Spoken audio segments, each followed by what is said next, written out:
The Oracle Network. Look deeper.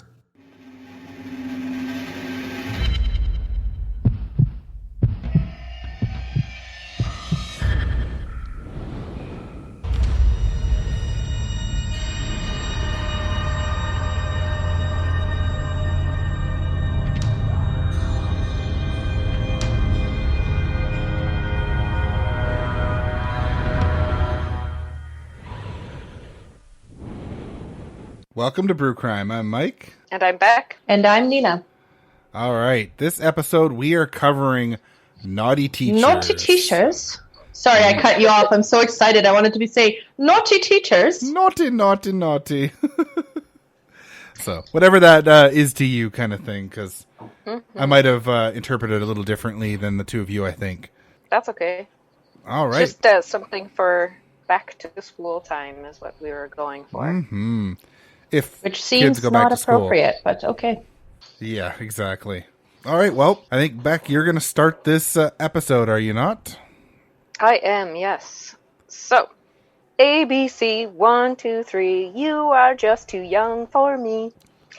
This is a story of a teacher who just couldn't learn her lesson. Wow. I like that title. Okay. This might be your top 3 titles, Beck. Yes. So the beer that I picked to go with this is called Never Tear Us Apart. Mike, I didn't know if you looked it up or not, or if you want me to read it or what. Go ahead and read it. I haven't looked it up, actually. Who's it from? It is actually a collaboration. It's Mitch and Liam from Dageraad and Yellow Dog. Nice. Great breweries. Yeah. So, yeah.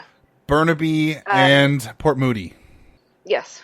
So Dageraad's Mitch and Yellow Dog's Liam grew up together in Terrace, BC, and the name of this beer was originally going to be a silly joke, but we renamed it in light of the times we're living in. The virus can separate us physically, but it will never tear us apart. That's sweet. Yeah. Actually, now that you've mentioned that, I do remember the breweries putting this out on their social media.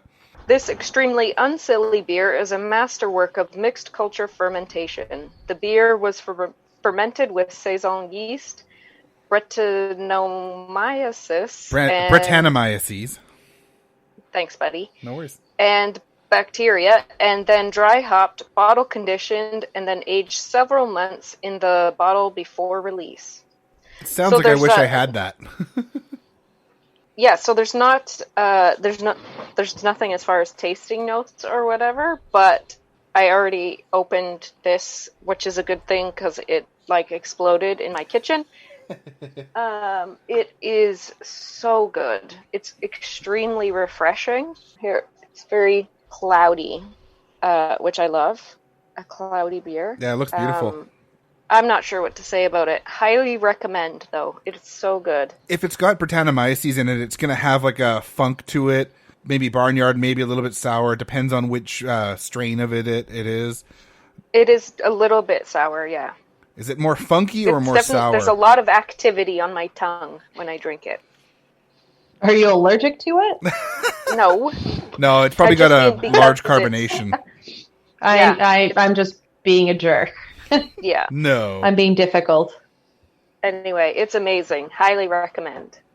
10 out of 10 would buy again. Mm-hmm. And that comes in, is it a 650 milliliter bottle, a 22 ounce bottle? Oh, yeah. Shoot, sorry. It is a 750 milliliter bottle, and it's an 8.6%. Oh, nice. Yeah. The flavor doesn't lead me to believe that it's that strong, but it's so good. That's what a really good brewer can do, is hide that alcohol, like the burn or the flavor of the alcohol, hide it behind other flavors. Totally. And they're definitely totally both really good breweries, so I'm not surprised they've done that. All right, well, let's get into the case. Mary Katherine Schmitz was born January 30th, 1962 in Tustin, California. She was the fourth of 7 children, raised in a strict Catholic household.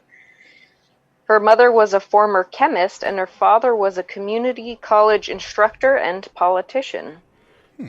He was a Republican and planned on running for U.S. Senate in 1982. That plan didn't come to fruition because it was revealed that not only was he having an affair, The affair was with a former student of his, and she had 2 children by him. Jeez. This affair led to Mary's parents getting separated, but they later reconciled. Which I honestly, I can't imagine. Like, finding out that your partner has this relationship with someone else, and they have 2 kids. I personally could never forgive that. It was a different time, I guess. And if they were, like, Catholic, then it's not like divorce was readily on the table for them, you know? And then if he wants to be a Republican, then abortions probably aren't on the table either. Well, at least he didn't go the route like some of our other people who just murder. True. So instead of divorce, don't just kill her. So, I mean, you know, progress. Upside. Mary's father wasn't the only politician in the family. Her brother John was the deputy counsel to President George H.W. Bush, and her brother Joseph was President George W. Bush's Inspector General of the U.S. Department of Defense. He's a foreign policy advisor to President Donald Trump. Ugh. So it just seems like the whole family is pretty shit at making sound decisions. Agreed. Basically. Mary went off to Arizona State University where she met Steve Letourneau. Upon finding out that Mary was pregnant, her parents pressured her to marry Steve. They got married June 30th, 1984, and Mary gave birth to their first child, Steve Jr., shortly before the 3 of them moved to Anchorage, Alaska. Steve worked there as a baggage handler until he was transferred to Seattle, and soon after they settled in Seattle, Mary gave birth to their second child, Mary Claire. Although she was busy raising 2 children, Mary still made time to go back to school for her teacher's degree. She graduated from Seattle University in 1989 and began her career at Shorewood Elementary School as a 2nd grade teacher. She gave birth to their 3rd child, Nicholas, in 1991, and her 4th child, Jacqueline, in 1993. Sounds very Catholic to me. That's not that many kids for a Catholic. 4 in the 90s? In the, 80s, 90s? I guess, yeah. Pretty Catholic. True. By this time, the Letourneau's marriage was rocky, to say the least. As it turns out, Mary was a lot more like her father than anyone expected, but not in a good way.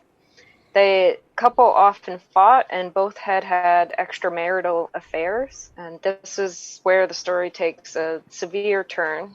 While teaching 2nd grade, Mary met Vili Fulau. This would have been in second grade. Second grade. I'm pretty familiar with this story. I'm pretty familiar with this story, and I hate it. Yep. So this would have been in 1991 or 1992, between when she had her 3rd kid and her 4th kid. That's when they initially met. So she would teach him again, and it would have been 95, 96, and he was 12 or 13 at the time. So she was 34 and his 6th grade teacher. Vili's cousin could see something between the two and bet Vili he wouldn't pursue the teacher. On June 18, 1996, the summer after she finished teaching him things like Greek mythology and geometry, police came upon her in a car with Vili in a marina parking lot. Mary jumped into the front seat and told Vili to stay in the back and pretend to be asleep. They each provided a false name to the police, and Vili lied about his age. He also lied when he said that nothing physical had happened between them. In spite of this, they were taken to the police station where Vili's mother was called. Unfortunately, his mother trusted Mary and said it was fine to release Vili into her custody. What the police neglected to mention about the situation was that both parties had blatantly lied about his age and that they were seen in a compromising situation. Obviously, if Vili's mother had known any of this, she wouldn't have allowed her child to go off with this pedophile because, let's be honest, that's what she is. Absolutely. Even if it was Vili that pursued her, she was the adult. Yeah, it doesn't matter. So she should have put a stop to it. Absolutely doesn't matter. It doesn't matter which way you look at it. She's sick. Yep. Yeah. So Mary was eventually arrested on March 4th, 1997, when one of Steve's relatives contacted police. That's Steve, her husband, because he had found out about this. And yeah, so one of his relatives contacted police. So here's what pisses me off about this case, because I remember this. Because the adult in the scenario was a woman, it was just a big joke at the time. You know what I mean? Yeah. Like shock jock radio shows at the time were touting Vili as living, quote, every teenage boy's dream. But the reality of it is that he was raped by Mary. Yeah. That's what this was. She was 34 and he was barely a teenager. Like, because whenever this air quotes relationship was consummated, the exact date, I don't know. So he was either 12 or 13. But a child. Yeah. A child. I could see that bullshit quote being used on an 18-year-old or a 17-year-old and, you know, a really attractive, like, mid-20s teacher, but it's still wrong. But at least I could see that because they're a lot closer in age, but not a fucking chance when she's in her 30s or whatever and he's 12 or something. Yeah. Yeah, so it was just like, they were reporting on it as if this is something that he should be bragging about because, like, he's the male and she's female, and what a catch, you know, that he could get the teacher, and it's just disgusting, is what it is. It's disgusting. So the prosecution was aiming for a 6.5-year sentence, and on May 29, 1997, while awaiting sentencing, Mary gave birth to Vili's daughter, Audrey. On August 8th of the same year, she pled guilty to 2 counts of felony second-degree rape of a child. She had accepted a plea agreement and received 6 months, 3 of which were suspended, 3 years of sex offender treatment, and no contact with Vili for life, which I think is an outrageously light sentence. Yep. Did she have to register as a sex offender? No, great question. I was going to add that. She didn't have to.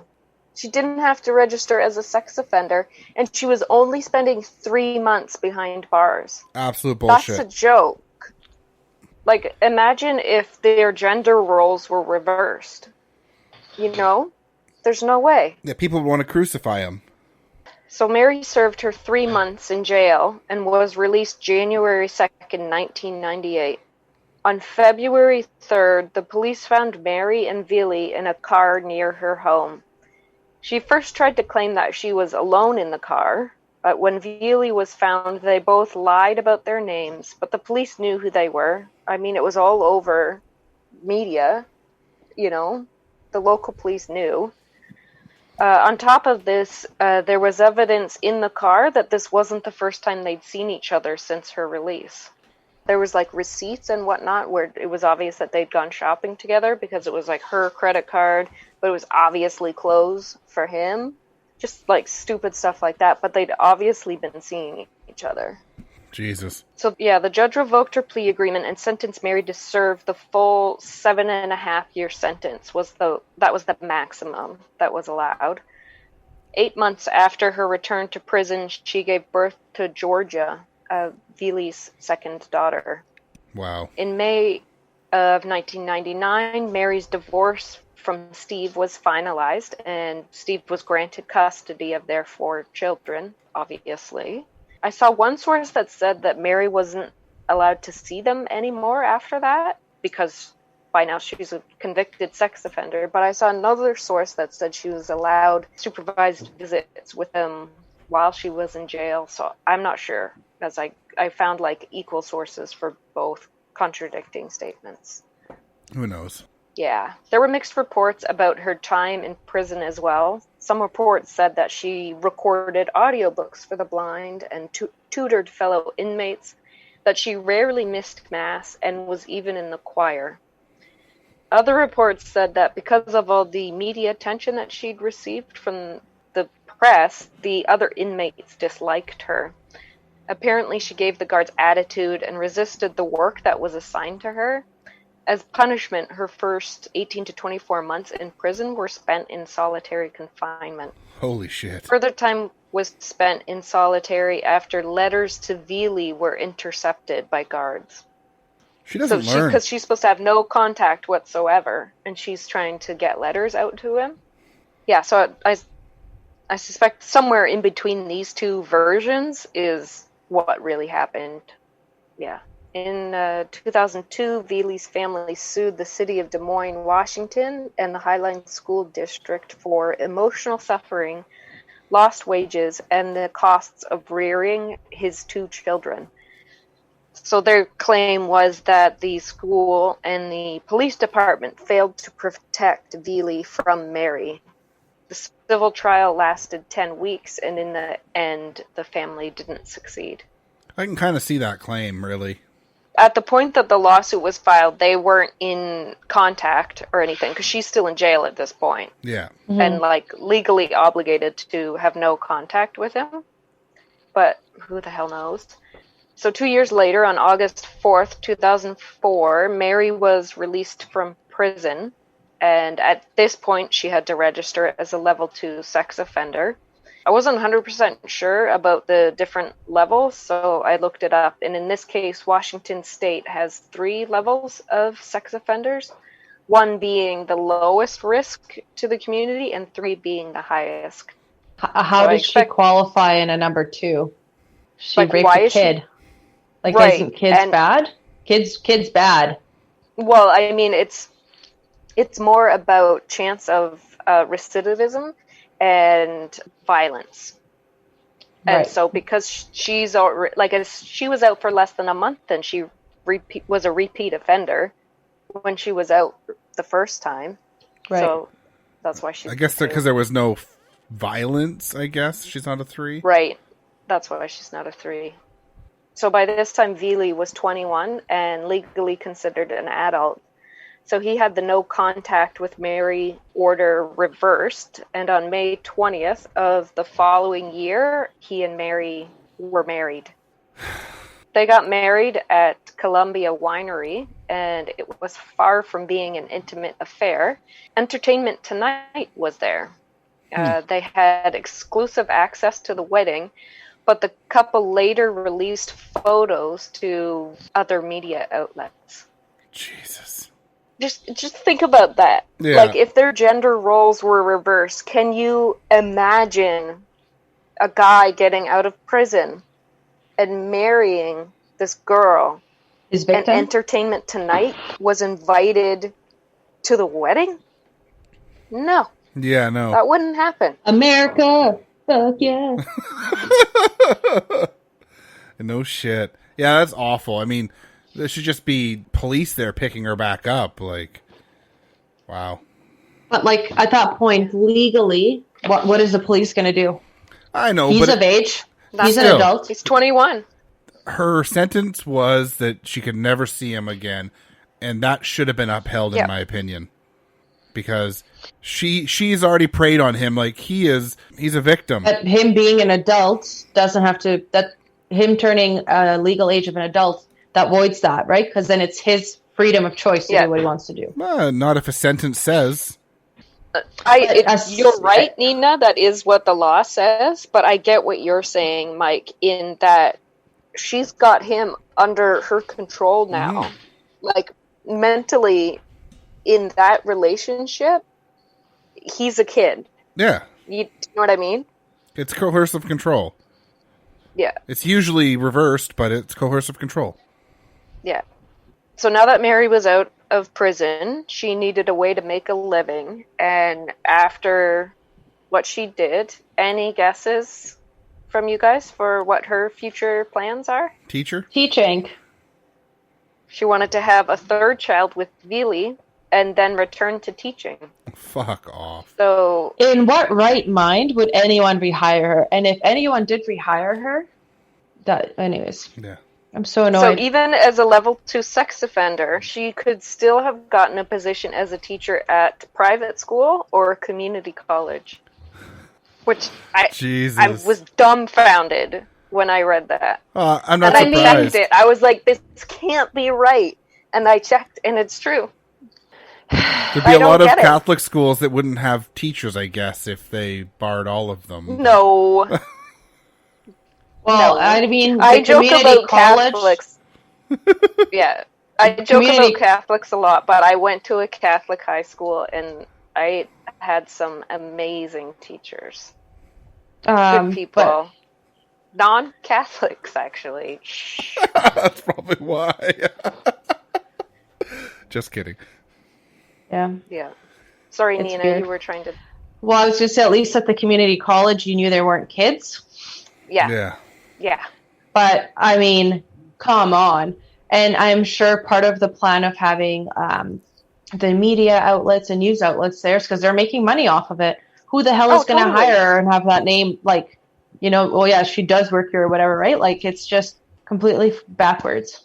Yeah, and they were just trying to get, like, their version of the story out there, you know, that it wasn't a crime, it was love. And they even wrote a book that was released in France. What the hell was it called now? I didn't write it down, I'm sorry, but it was something like that. It sounds better in French, but the rough translation was "Love is not a crime" or something like that. And it is when it's like, pedophilia. Well, this is, you know. But I think they're welcome to draw their own conclusions, right? But if we look at what the law is and what the general public considers right or wrong, it doesn't matter if they were in love. It was an unfounded relationship. It should have never happened. Yes, completely. Right? So 100%. Regardless of how they want to tell their story, she raped a kid. Yeah. Yep. If he wanted it or didn't want it as a child, you can't make that conscious decision. Doesn't matter. It's not your decision. Right? So, yeah. So, you know, it's a whole other conundrum of doesn't matter that he wants it. Yeah. Okay, so get ready to just be even more annoyed with her.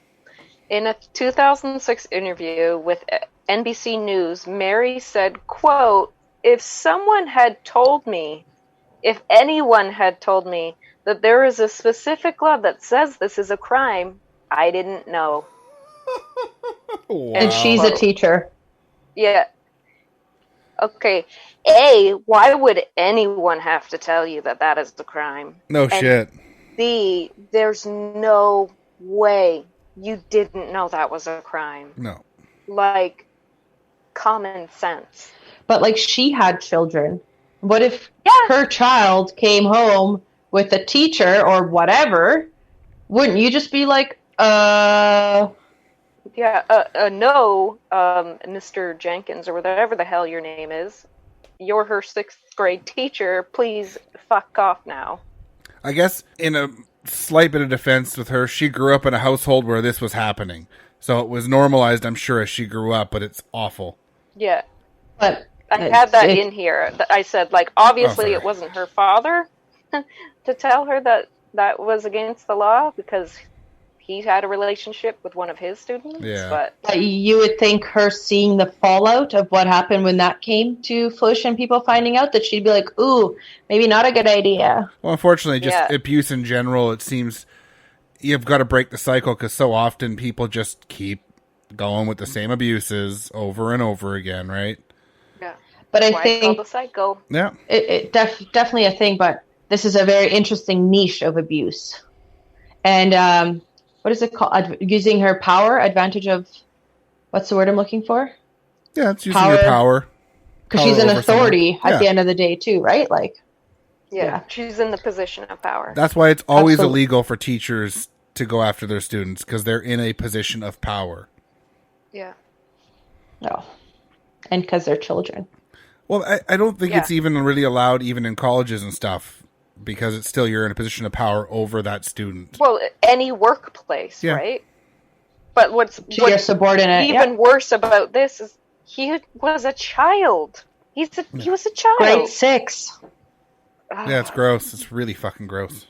So the couple moved into relative obscurity until Veely filed for separation on May 9th, 2017. On September 23rd, 2018, an Australian show called Sunday night aired an interview with Beely and Mary.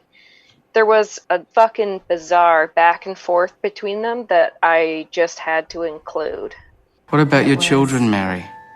It must have been unimaginably tough on them. That's why I asked him to get away from us. Go and do your thing. But that's making it seem like Villy was relentlessly pursuing you. You were the adult. You can say that. I am saying that. I was by age. And Let's by just maturity. You maybe. You were a teacher, Mary. You can't say I was immature. But you don't know him. No, but I don't need to know him in this discussion. He's the child. I'm talking about you. Who was the boss? What was his name? Who was the boss? What? Who was the boss back then? There was me pursuing you. But... Who was the boss back then? This is ridiculous. No, this is ridiculous. Who was? Just say. Just say. Who was the boss? All I knew was what I knew back then. But who was the boss? He was 13, Mary. But who was the boss? This is getting weird. Who was the boss? Who? I'm pursuing the relationship. Who was the boss? What the fuck? Well, I was the pursuer. Yes. Mary, even as you're hearing this now, come on, he was 13. Doesn't matter. It absolutely matters. Oh, well, flaw me. Flaw me as As an adult? yes, flaw me. I did the best I could. I mean, Flaw me. Character flaw. Ooh. I so want to just scream listening to that woman. Fucking hell. It's so weird, right? Yeah. She just keeps asking the exact same question over and Who over was the and over, boss? Who was the boss? waiting to get the answer that she wants. And oh my god. And he's so, if you go watch the clip, which there'll be a link, he's so physically uncomfortable sitting beside her during this interview. It's ugh. Don't worry, because I was the same way watching and listening to it. Very, very uncomfortable and very, very angry. I don't know. I think maybe that's just her way of disassociating herself. Because, as the reporter said, right, it doesn't matter if he pursued it. You as an adult should have been like, no, this is wrong because I'm your teacher. Yeah, exactly. I don't know. Remove him from your class. It's an inappropriate relationship. Doesn't matter which way you swing it at that point, right? So, but obviously she's, based on that little sound clip, she's obviously just not right in the head. Yeah. I mean, that's what it seems like.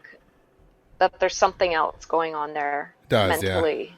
But she clearly doesn't take her crime serious, though. She's just like, oh, well, flaw me. Oh, well. Oh, well. Oh, well. No, not oh, well. She's horrible. Yeah, it's a big fuck you to her. Yeah, their separation was finalized in August of 2019, and everyone can speculate wildly about whether or not Veely realized that he was a victim in this scenario, but there's no point. 50% of marriages ending in divorce, so whether this was a marriage that came to the end or whether he realized that he had been victimized the whole time, I don't know, you don't know, it's also none of our damn business. Yeah. The two remained friendly and continued to raise their daughters. Their daughters were basically grown at this time, but Veely was even there for Mary when she died from cancer on July 6th of this year. He'd packed up his life in California and moved back to the Seattle area to care for her in the last 2 months of her life. So while I don't agree with what she did to him, I do think that it speaks to his character that he was there for her in the end. And I'm glad that he got out of what was obviously an unhealthy relationship right from the beginning. There was just also an odd thing I wanted to mention at the ending here is when I initially started my research for this case, I Googled Mary Kay Letourneau, and the initial batch of results did not disappoint because the first thing on the list was an eBay link, which I thought was so weird. So obviously I clicked on it. I had to know. It didn't disappoint me, but it grossed me out because the first thing up for sale was a newspaper cutout of Mary's obituary, which I just thought was disgusting. That's bizarre. And then there was someone else trying to sell a ton of, like, supposed vintage photos of Mary and Vili. And it was like they were in batches of 5 for $50. And yeah, good luck with that. But yeah, she's horrible and clearly reached the end of her life never accepting that what she had done was a crime. Yeah, trash. That's my story. She's horrible. It's sad, too, that he was forced in the middle of a pandemic to pack up his life and move to a different city to deal with her death. I don't think it's forced. It's obviously, it sounds like, I don't know, maybe he's come to terms with what happens and to move on, and this is a chapter closing. I don't know, it's hard to say, but it's just fucked up. That whole scenario is just so wrong and weird and, like, out of line. Definitely out of line. Yeah. Definitely out of line. Definitely what I found was that what mattered most to him in the end was his kids, his 2 kids. And I mean, yeah, that makes sense. They're still his kids, so. Oh, yeah. But I mean, his kids, like him, are just caught in the crossfire of this as a kid, right? Like, so, yeah. You don't choose your parents, you know. And their kids were actually in the same school district as where they met. Oh, jeez. Yeah, so, I mean, that could have been better planned, that's for sure. Yeah, no shit. Yeah. Anyway, that's what I got. That was my story. Thanks. Yikes. Alrighty. Get ready for the next one. So, this week, obviously, we're covering naughty teachers. We just heard Beck's gross story. And I'm going to talk also about another disgusting human being. Beck touched on it a little bit, which is something that I questioned writing this story, is that double standard. What if it was a male teacher? Kind of just kept thinking that in my head. Like, what if it was a role reversal? Would that have been treated differently? I don't know. So I just hate all of this so much. The teacher that I decided to cover is Cori Beard. Beard spelled like Mike's beard. Beard. As like a starting point, I found it a little bit frustrating doing the research for this because it kind of reminded me a little bit of Brock Turner, but not in the sense of there was such a big focus of, well, she was a successful soccer player. She was in the NCAA regional team.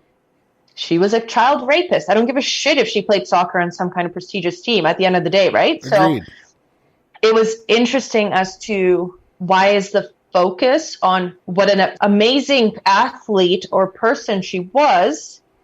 How could she? I don't know. I don't think it has anything to do with anything. So I don't know. I found it pretty annoying. There's also a lot about like her education, where she went to school. She attended Winona, I might be saying that wrong. It's Winona, State University in Minnesota, where she was a midfielder, and she played there for 3 years. She graduated with a business education degree. And it's just looking at a lot of the reports, it tells you all these fantastic things about her. And then, oh yeah, she got caught in an orgy with 3 kids that were playing soccer in a school. Like, I don't know. It's just bizarre. Yeah, it's gross. Yeah. So moving on to, I guess, kind of what happened or how things were discovered. She was working in the Illinois school district since 2013, and she was a part-time assistant coach for the boys and girls soccer team at Vernon Hills High School. As I mentioned, I tried to do a bit of research on like how she was caught. At some points I saw that it's like a bit of a student like reporting something weird. Another one was a kid telling their parent about what happened, and then the parents obviously reaching out. And then a weird one I read is that she was caught in an orgy with 3 kids. It was bizarre. The one that I found kind of most common, which I found most plausible, according to some of the police statements, was essentially a kid's parent told his parent what happened, one of the victims. One of the victim's parents contacted school administration on March 8th, and that school administrator actually that same day reported it to the police. And by March 8th in the evening, they were knocking on her door to get her for questioning. Good. I think that's great because we've definitely seen scenarios where, oh, it's a he said, she said, or like school administration will handle it on their own and that. Totally. And I didn't see any of that here. So from all the reports, it sounded that all the, I guess, moving pieces, if you, God forbid, have a scenario like this, were followed as far as the reporting structure and escalating it. So I thought that was great. Mm-hmm. Definitely not common and really crappy that it had to get to that. But I think that is good. And I think it's nice when people do the right thing. Agreed. Yeah, totally. Right? Absolutely. And I think it's also the police trying to be extra cautious of like, holy shit, if this is true, we need to get her off there like now. Before everything was kind of 100% confirmed, and I'm using quotes because there's obviously a bit of he said, she said, she was laid off and like can't be in any of the schools, none of the coaching, nothing that she was doing, which is great that action was immediately taken to get her away from, I don't want to say potential new victims, but from kids. So I think that's great. Agreed. So, yeah, there's a bunch of mixed reports of what actually happened. Of course, none of these students' names were released because obviously they were all children and their names are protected. Totally. Which is great and how it should be. So there was in total 3 male students that she was accused of having some type of sexual interaction with or sexual relation with. All were under the age of 17. Yep. And what's interesting is, of course, she was charged with criminal sexual assault. And in Illinois, they actually have a specific distinction for criminal sexual assault, and where they classify the children in age categories. And her offense was in an age category between 13 and 14. Okay, so sorry, so that means that that's the age of her victims were 13, 14? No, so the age of the victims are between the ages of 13 and 17. So they have different categories under the sexual assault of age groups as well. So one of the caveats, so the one that she was under is that her victims band was between the ages of 13 and 17. Jeez. It's crazy. And another thing that wasn't quite clear, but it seems like the 3 minors who we're talking about were actually not directly on a team that she coached. They were in that same district. Obviously, that doesn't change anything, but I think it does speak to her using advantage of the position that she was in, to being around these children, being around the tournaments, being around practices and all of that, and just kind of some of the access that, you know, coaches, trainers get, talking locker room here, talking late night practices, early morning practices, and things like that. Something else that was curious, I found quite a few of the police reports specifically stating that they don't think any of the illegal acts took place on school grounds, which I don't understand what the distinction is, because it doesn't matter where a crime takes place, it still makes it a crime. So I'm not quite sure if they wanted to have a distinction of like, well, don't worry, the school is safe, when it's not, if there's a predator working there, right? Yeah. So I don't know. While looking into this, something that jogged my mind is like, well, where did this happen then? Because it's not like she went to their parents' house, to the kids' houses. And honestly, what I found was just freaking disgusting. So there was reports. She took them to her own house. She's married. She took them to her parents' homes. Please tell me they were on holidays or something. Holy crap. It doesn't say that like the victims met her family, but it was like, well, yeah, she took us to her parents' house. Oh yeah. And the other locations were in her car, and the car would just be parked in random parking lots. Jesus. So that was like in my case, Mary and Vili were found more than once in her car. But there was one thing I found that I didn't mention, but now I feel like I have to, was there were times where they had sex on the roof of the house that she shared with Steve and her children. Jeez. And they were having sex on the roof. It's That's crazy. It's disgusting. I mean, other than I played basketball in grade 7. So I had time with a teacher outside of class with basketball. Other than that, I never spent time with a teacher outside of my classroom until BCIT, where we had beers watching Olympic hockey, like on one of our last days of school kind of, or whatever it was. It was a break or whatever. Like, you just don't spend time with your teachers outside of class, really. Like, you don't. I mean, when you're on school teams, you do. Yeah, that's what I'm saying. Like, I played basketball, so during our games or our practices, I spent time with that teacher, but that was it. Yeah. Not outside of school-run things. There's a difference between a student having a crush on a teacher. Oh, God, yeah. And a teacher having a crush on a student. Like, absolutely. That's a one-way acceptable crush. Yeah. Because teenagers are stupid. And they're horny as hell because chemistry and biology. And adults know better. Yeah. Should know anyways, but who was the bus? God damn it. Who was the bus? Anyways, I'm going to go back to the story. Back to it. So I guess the last part was with the random parking spots. Something else that I found quite interesting, I guess it was my mistake of assuming that there was just like a couple of incidents and like someone said something to their parents. Some of the incidents and things that were brought to court stemmed from December 2016 to February 2018.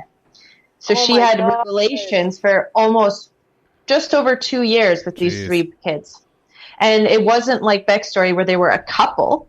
It was just the hanky-panky and all of that. Not that it changes anything, but I don't know. Well, I guess it changes something because it's 3 students instead of 1, but a pedophile is a pedophile, right? Like, it doesn't matter if you assault 1 child or 5 kids, you're a fucking piece of shit, right? So, yeah. One other piece that's interesting before I'm going to get into what she was sentenced for and what her whatever everything was. I couldn't find anything that really substantiated like that she was wealthy or well off. But of course, after she was arrested, there was a bail, obviously, so she can go out. For whatever reason, she was being held on $1 million bail. I don't know why. Because she's a high risk, I think, if you've been continuing that crime for years, they really just want to keep you in jail where it's only going to be adults. And like from seeing this, like she didn't get out. Her family didn't raise it. And I couldn't really find anything. It looks like her family was just like disowned her because there was enough evidence that it was obviously a thing. So there wasn't like a shadow of doubt.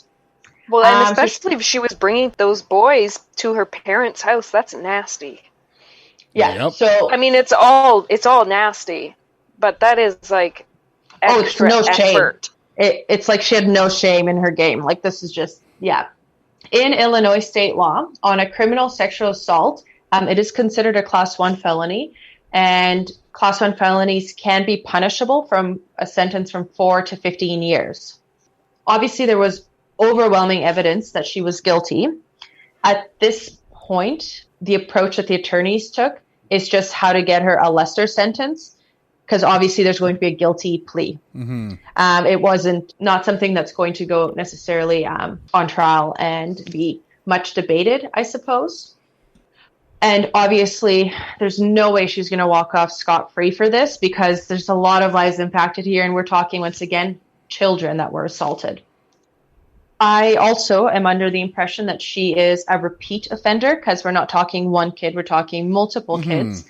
So I was quite surprised that she was actually offered a plea deal, because why? Yeah, really. We're talking kids here, abusing her position of power. 3 kids, span of over 2 years. So if we talk about repeat offender, if we talk about just that conscience, I wouldn't have done it, but it's hard in a case where the kids or the victims are unnamed. So some of the details obviously don't come out. What ended up happening is she pled guilty to criminal sexual assault of a victim under the age of 17. Under the negotiated plea, she had to serve at least 85% of her 6-year sentence before being eligible for parole. She also pleaded guilty to attempted criminal sexual assault involving a second victim, and she was sentenced 2 years of probation, which she had to serve after the 6-year prison sentence. Fucking hell. She also had to register as a sexual predator, as a sex offender. So there is that. In addition, she was also mandated to undergo mental health counseling and substance abuse screenings, which is good, I guess, trying to rehabilitate, trying to give her resources. Did she have substance abuse issues that, like, they found out about, or I think was like that just like drinking and casual party drugs, but nothing like, from what I saw, like hardcore, she's a druggie. I didn't see any of that. Okay. Yeah. So if they hadn't reached a plea deal, and had she been charged for all 3 victims, because essentially there was just too much, they stuck to 2, not 3, the full sentence could have been 180 years. Wow. Max sentence, had they gone with it. Obviously, American the additional justice. could have been. Instead, she got 6 years and 2 years probation. See, I don't understand in your case or mine, why was there a plea deal? Yeah. I don't get it. No, I didn't either. What is she giving that can help? Usually a plea deal is like you plea on someone else so that they have a bigger sentence and then you get a lesser sentence. So what is she pleading? I don't get it. Or if the prosecution isn't 100%, that they'll get the conviction. But it's like literally I don't know if it's red-handed. Yeah. I don't know if it's also, my assumption is, do you want the kids to go in trial and have to say what happened? I think I can see how it's also protecting the victims. Yeah, you're totally right. I understand that point. Mm-hmm. Obviously, in Beck's case, the naughty teacher had no problem voicing her platform, how she thought she maybe didn't do anything wrong or whatever. Unfortunately, my teacher has not commented anything, refuses to say anything. And she's currently in jail, serving her sentence. And Mike, to your question, it was why looking at that, and like Beck, kind of to your story too, I like hate to go there, but I don't know, is it like white woman privilege? Why the hell did she get a 6-year sentence when there's at least 3 victims that we know about? Yeah. Why? Right? So I don't know. Is that privilege? Is that because you're a woman, you're going to be smarter and rehabilitation's going to work and you're becoming a better person? It just doesn't make any sense to me at all. Like, I think it is partially that they're women. Yeah. Which is, it's sexist. Well, it's working in their favor, but it's still sexist. Yeah. But like, I don't get it. Over, what did you say, 180 years? That's a more reasonable sentence for what she did. Well, I think 180 years is a little excessive, because I don't think there should even, it just be life. Because no one lives 180 years. But that's how the sentences work in the States. I know, it's crazy. You know, you can get like 1,000-year sentence. Yeah, which is and just in case immortality becomes a thing, I guess. Yeah, well in that case, then actually, we do that. The reason that they have the sentences, which like ridiculous years like that, is if there's multiple victims, so that each victim feels like they were just I and that agree. their crime is being punished. But the United States So- has life sentences that are life, so I understand. You can get life without parole, which it doesn't need to really be 180 years or 1,000 years. Just say life. But Yeah. I think when you're talking about the women not getting the crazy sentence that they should, I think it is a sexism thing, and I think it's because these, gross men think, oh, I would have loved that teacher being my whatever, and it's just it's that gross sexism thing, like showing its ugly head, and in this case, it works in their favor. But I think it's just more sexism, like always. I think the way I'd like to look at it, like let's say Cori was walking and she saw a random kid and had sex with that kid. Would that sentence be different than because she's a teacher and position of power?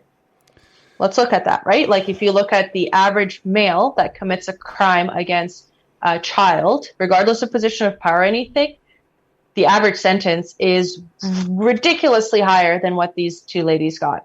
Why? I would say, in my opinion, it should be more as a teacher. But it doesn't matter. The criminal charge is a criminal sexual offense, not criminal sexual offense by a teacher. Criminal sex offense by a police officer. I think it does matter. It should still be a really, say if you are not a teacher, it's a 30-year offense. But if you're a teacher and you're in a position of power, it should be exponentially bigger because you had power over that child because you are a authority figure for them. So if it was 30 years for not being, it should be 40 years if you were. But if you're a child, if you're a child, any adult you come across is more authority than you. Yes, but... Well, that's what I was going to say. It's not just power, it's trust. Yeah, it's power and trust. It's an authority figure that your teacher, your pastor, your priest, relative, your soccer coach. Yeah, your soccer coach. These are people of power. So they're, regardless of the fact, all pedophiles should be horribly treated. They should be spending as much time as possible in prison. If you are in a position of power over that child, it should be exponentially worse because you have power over that child. In my opinion. I guess the way I just look as a kid can't make a conscious decision. So, but I agree. Completely. I don't know. To that point, I'm not. If there's no power structure, they'd be more easily willing to say "fuck you" than someone who has that power over them first. But in what position is a child in power, right? With a child with an adult is never in power. Yeah, but a child on the street, with a relative, right? A random person that tries to get a child, a lot of children will just run from that person, right? Whereas if it's a position, a lot of children wouldn't, though. Oh, okay, a lot of children I know would. It just depends. Boop. It depends. More children now than when the three of us were kids could just be no and run away. But it depends how you're raised. It does depend. Yeah, I mean, the kids I knew growing up would just be more important. I don't know. Mine was definitely stranger danger and get the fuck out of there. Yeah, right. But stranger 100%. danger was relatively new, even when you were a kid. You're not that much younger than we are. But stranger danger was a 1980s thing. Yeah, stranger danger was huge when I was a kid, even though it's not really a thing. But that's what I mean. Where the three of us are at the beginning of that. Yeah. And depending on where you're raised, in small towns and stuff, it's everyone. Yeah. So it's not necessarily something... Yeah. Well, the sad part, too, though, is it's been proven time and again that stranger danger is not a big thing compared to people you know, people you trust, your family, your teachers, your sports coaches, your cub leaders, your brownies leaders, whatever it is, right? It's people that you know, that you respect, that you have, that has power over you usually. Those are the ones that are actually going to get you. I don't think it's a power thing, though. I really think it's a trust thing. Well, but power and trust are intertwined. Because if you trust someone, they have power. Because if you trust them, you'll do something they say. And that's a power thing, right? If you don't trust them, they don't have as much power over you. I don't know. You know. I think to me, it's just more scary that a teacher's a predator and has access to kids. Oh, fuck yeah. 100%. There's nothing more scary than sending off your children to someone who's supposed to teach them and nurture them and make them a better person as they grow and have them possibly destroy their life.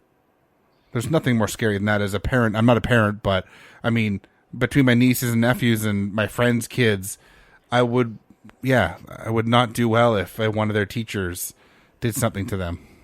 Or if anyone, yeah. Yeah, anyone. Yeah, but anyways, that is my case. Obviously, there's overwhelming amount of evidence. She hasn't said anything, whatever. She pleaded guilty, obviously realizing it's a bad thing. And personally, I think her sentence is bullshit. But yeah, I do, too. At least some justice was done, I guess. I don't know. So there's that. She's definitely, at least for, what did you say, 9 years? 6 years, and she has to serve a minimum of 85% of her sentence. And then she'll have an additional 2 years of probation afterwards, and she has to register as a sex offender. So at least there's that. At least her quote-unquote first offense got her the sex offender list. So she doesn't have that extra chance to surprise people. Well, like she definitely isn't going to be reapplying to coach anywhere or anything like that. Let's leave it at that. Because, I mean, I played soccer as a kid. I played basketball in high school. I had great coaches, and that's the kind of relationship you should have. Like, they should be great people. They should teach you, like, leadership skills, teach you all that kind of stuff. It should not be someone who ruins your life. Well, yeah. I mean, obviously, you guys know I played on all the teams growing up, right? And with hockey teams, I had mostly male coaches, a couple of years female coaches, but there was understanding of, the pre-pep game talk in the changing room. He had a female coach, assistant coach, walk in to make sure everyone was dressed and ready to go. Yeah. No, just waltzing in while we're changing. None of that, right? So, yeah, I definitely have been around a lot of coaches. Yeah.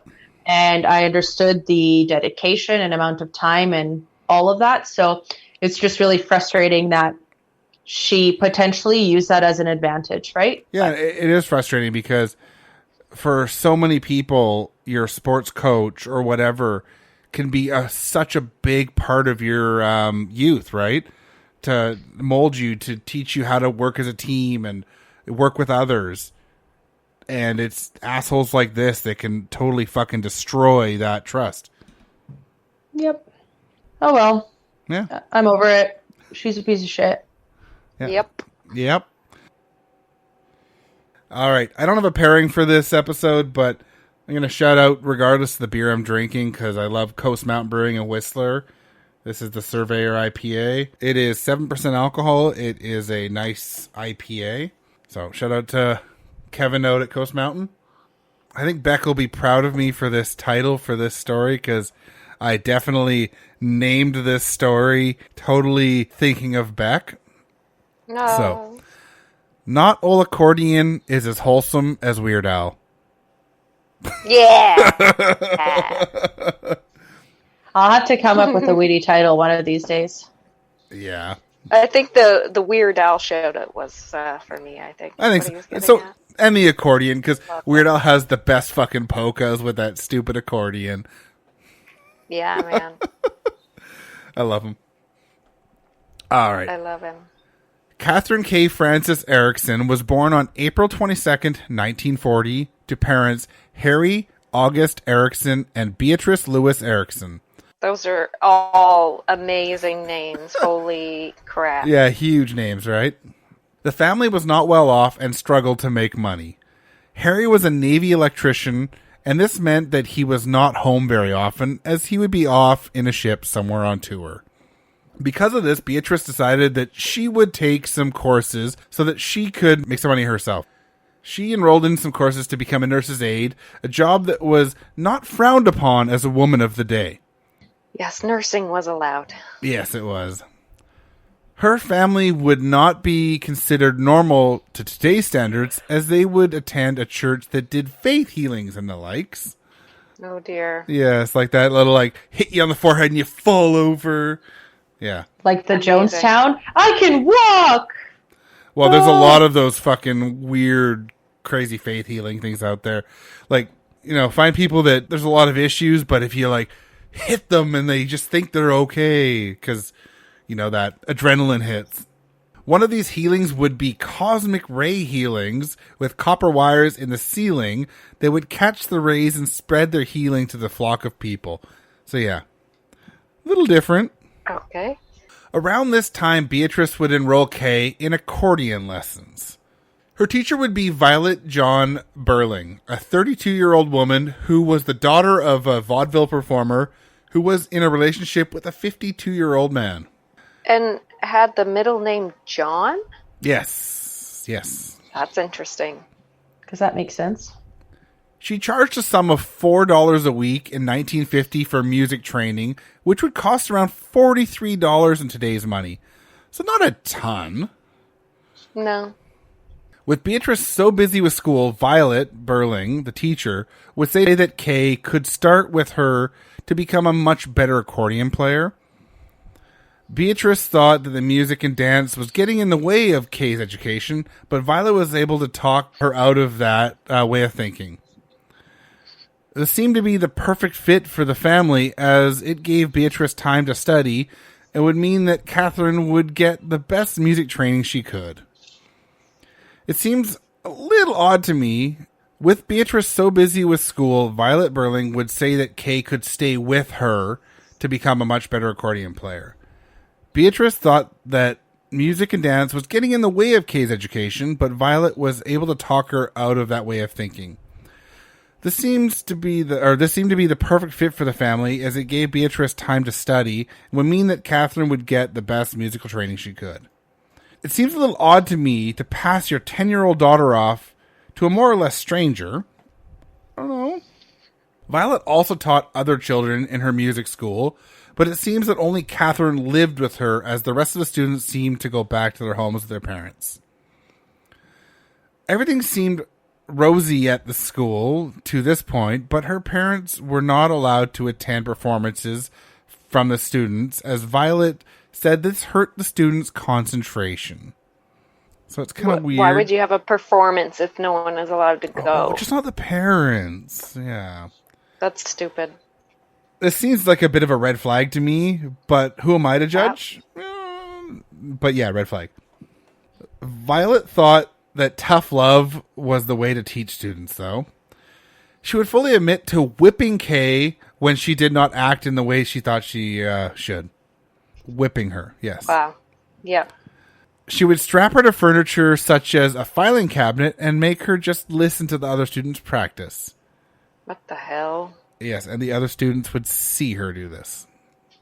One time when Violet and her boyfriend strapped her to a filing cabinet, they left her for their dinner and were gone for a full 90 minutes. Just left her there.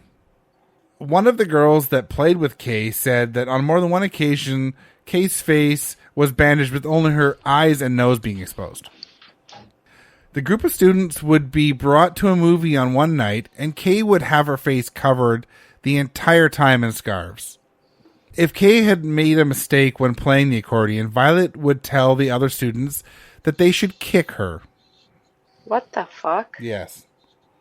There were even accusations that Violet would make Kay masturbate in front of other students and would make it known that there would be consequences if they would ever tell anyone else.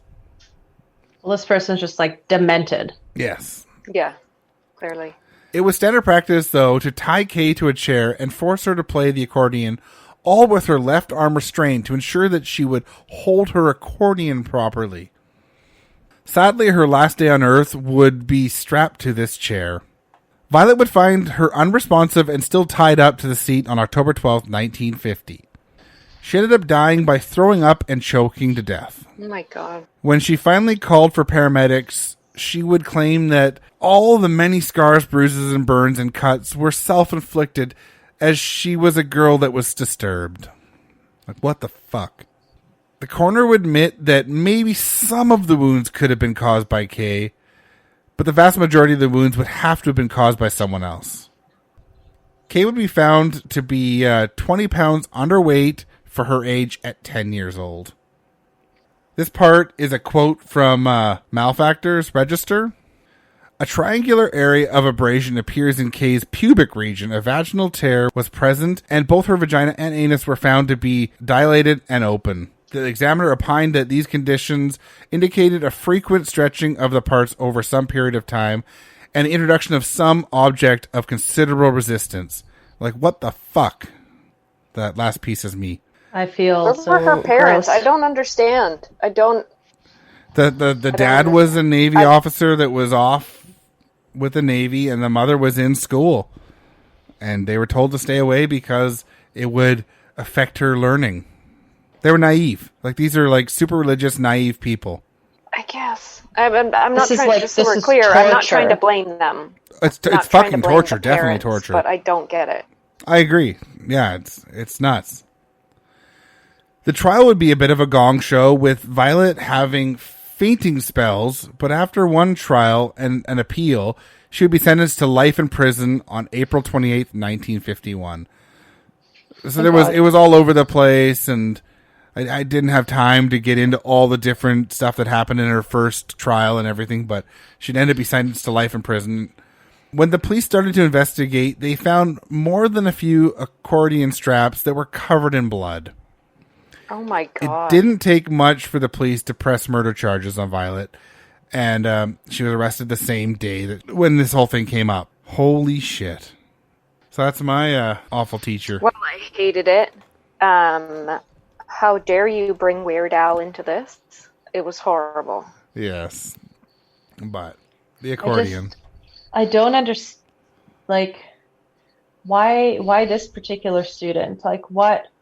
Obviously, it doesn't make a difference who the victim is or anything like that, but what? Like, at what point in your life do you just become this asshole? Like, what goes wrong in your life that this is what you consider an ethical treatment of a human? I think it was just the perfect storm, because I think the rest of her students probably had parents that were around all the time. That You can't blame the parents. No, though, I'm not. right? I'm not blaming. I'm saying perfect storm, because the parents of the other students were probably around all the time, so she couldn't use this attempt to get control of a student. Whereas she found a set of parents where the one parent was off in the Navy, and the one parent was trying to go to school to make a better life for everyone, and they didn't have time. And these were, everything I read, these are very innocent, like, naive people. So they thought this person was going to help their daughter better herself so she could be a great accordion player and go somewhere with accordion. And in the 50s, I mean, accordion was, I think, a more acceptable instrument than it is today. So they expected her to do great things. And unfortunately, there was a predator that found her, and it didn't go well.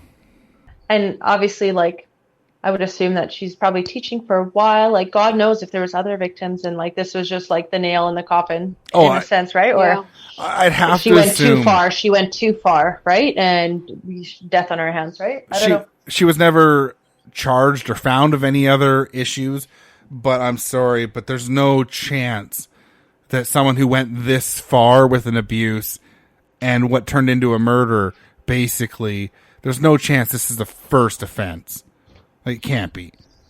Yeah, Like, I don't know. she probably was somehow abusing students or children at some point leading up to this, but this is all she was found to do. But I think we need to also, like, broaden the scope of when we think of abuse, to just broaden it from not being just physical. Like, even making other kids hit this girl is a form of abuse. Hell yeah. Right? So I think, going back to the discussion we had earlier about a position of power, right? Like, obviously she's a sociopath, right? That's a given in your particular case. But even if I don't know, words can have just as much sometimes damage as actions, right? So yeah. Okay, yeah. Although well, I agree she with wasn't Beck. using a lot of words I hate your for story. it here. She was using definite violence. Okay. Yeah, well, I hated your stories. Thanks for that. You're welcome. Okay. Glad we did this today, guys. I'm going to go cry now. Okay. Sorry about that. All right. Thanks for tuning in. You can find us on all social media at Brew Crime. You can send us a message and let us know what kind of cases you want us to cover, or let us know what you think of our episodes. Brew Crime at PacificBearChat.com. You can support us on Patreon and help us make the show better, and get once a month you get a special bonus episode, and you get early access to our episodes ad-free. So shout out to our Patreon supporters: True Crime Nana, Daniela, and Nina's mom, 3 Beers In Podcast, Amber, and the Faves of Our Lives. Cheers. Bye. Bye. Brew Crime's intro was created by Mike using Creative Commons Attribution licensed audio from purple-planet.com, soundbible.com, and freesoundeffects.com. Logo design was by Ben Greenberg. All cases and stories were written by Beck, Nina, and Mike, and our sources are put into the show notes for each episode. We always want to give credit to the people that research the cases we talk about. Check out our store at brewcrime.threadless.com, where you can purchase swag like t-shirts, phone cases, beach towels, and all kinds of cool stuff. We can also be found on your favorite podcast apps, our hosts, Spreaker.com, or brewcrime.com, as well as at Brewcrime on Twitter, at Brewcrime on Facebook, at facebook.com/groups/Brewcrime. Thanks for listening. This has been a production of Pacific Beer Chat. Are you a little more than curious about things that go bump in the night? If so, then Dead Curious is the podcast for you. From folklore to serial killers, the supernatural to true crime, each week strange sisters Roxanne and Jessica share creepy stories, bizarre theories, and admit to being a little dead curious.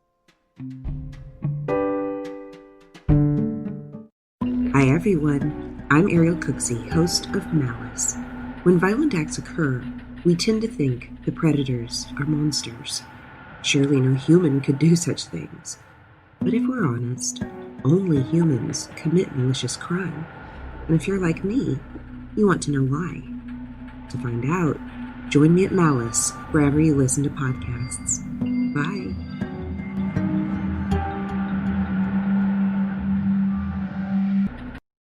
All right. Audio clip is on here. Let's set this to be able to share screen, share computer sound. This is for our beginning, right, Mike? Not for this my sound clip. Yeah. Just Not for the beginning, yeah. Okay, cool. I just trying to get set up because we didn't do this earlier, so I'm already out of practice. All right. If you guys can hear, I had to open the window. If that's annoying, just tell me and I'll close it. I have my window open too. Okay. I don't have a window. There's this one kid that comes by and he knows the windows where there's kids, so you hear him yelling a lot. If you hear him, just let me know and I'll close the window. The wonders of editing. Oh, sorry. No, yeah, well, because I did another stupid beginning and then I have to try not to laugh before I do it. Sorry. Because that's not appropriate. Okay. Sounds like a witch in a bat hat. What? It sounds like I need that. I wish I had that. He said it sounds like a witch in a bat hat. I'm like, okay, maybe one of us needs to stop drinking. His name's Michael. No, need to drink more. It's very carbonated, so yeah, expect burping. Okay. And he was how old again? Sorry. You were going to just say it. Go ahead. That's okay. Entertain.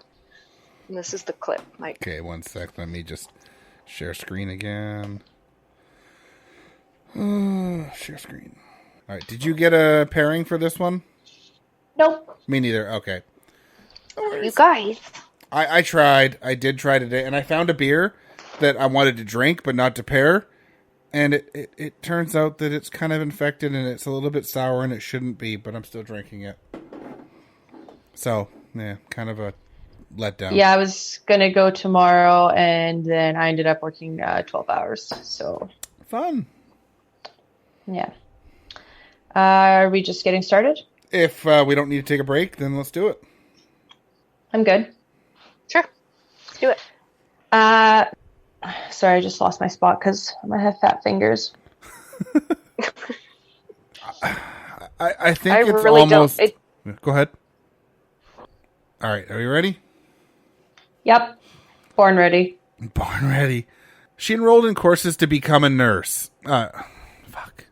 Oh, fuck, this beer is burpy. Sorry. She's excitable. What? Sorry, let me just 1 sec. I gotta double check this. I think I fucked up something. Haven't we all? Yeah. Oh, yeah, I did make a mistake there. Or at least I fucked up saying it. Okay, starting with Beatrice. And, usually I'd have this open already, but I don't. Because we didn't do this already. Oh, fuck, it's not logged in. Why is it not logged in? Come on, Ina, don't you know all these off by heart? My mom